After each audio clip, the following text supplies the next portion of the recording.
బనకచెర్ల ప్రాజెక్టును కట్టితీరుతామని ఒకవైపు AP CM Chandrababu గట్టిగా చెప్తుంటే మరోవైపు తెలంగాణ సీఎం రేవంత్ మాత్రం ఆ ప్రాజెక్టు ఊసెత్తకుండా ప్రసంగం ముగించారు. దీంతో ఈ ఇద్దరు వ్యూహాత్మకంగా ముందుకు వెళ్తున్నట్లు స్పష్టమవుతోంది.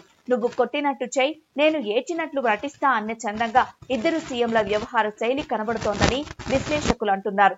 తాజాగా స్వాతంత్ర దినోత్సవం సందర్భంగా ఇరువురు సీఎంలు చేసిన ప్రసంగాలు గమనిస్తే ఏపీలో రాజకీయ లబ్ధి కోసం చంద్రబాబు, తెలంగాణలో ముఖ్యమంత్రి రేవంత్ రెడ్డి బనకచెర్ల అంశాన్ని పావుగా వాడుకుంటున్నారని అర్థమైపోతోంది. ప్రసంగంలో చంద్రబాబు మాట్లాడుతూ వరదతో వచ్చే నష్టాలు, కష్టాలు భరించాలి, కానీ వరద నీటితో ప్రయోజనం పొందవద్దంటే ఎలా? రాయలసీమను సస్యశ్యామలం చేసేందుకు గోదావరి వృధా జలాల్ని పోలవరం నుంచి బనకచెర్లకు మళ్లిస్తాం.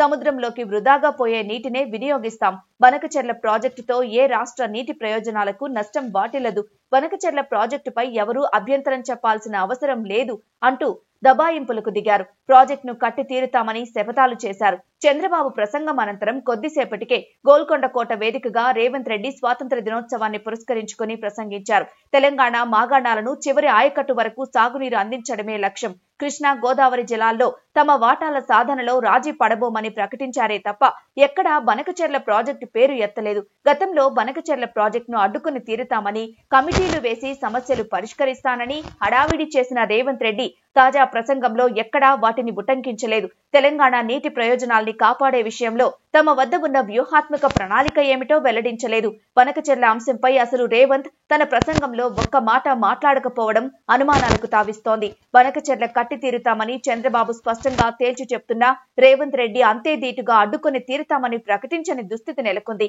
నీటి వాటాలు తేలకుండానే బనకచెర్ల కట్టి తీరుతామని చంద్రబాబు, లోకేష్ ఇష్టం వచ్చినట్లు మాట్లాడుతున్నా రేవంత్ రెడ్డి కనీసం వారి పేర్లను ఉచ్చరించడానికి సైతం భయపడుతున్నారంటేనే పరిస్థితి అర్థం చేసుకోవచ్చు.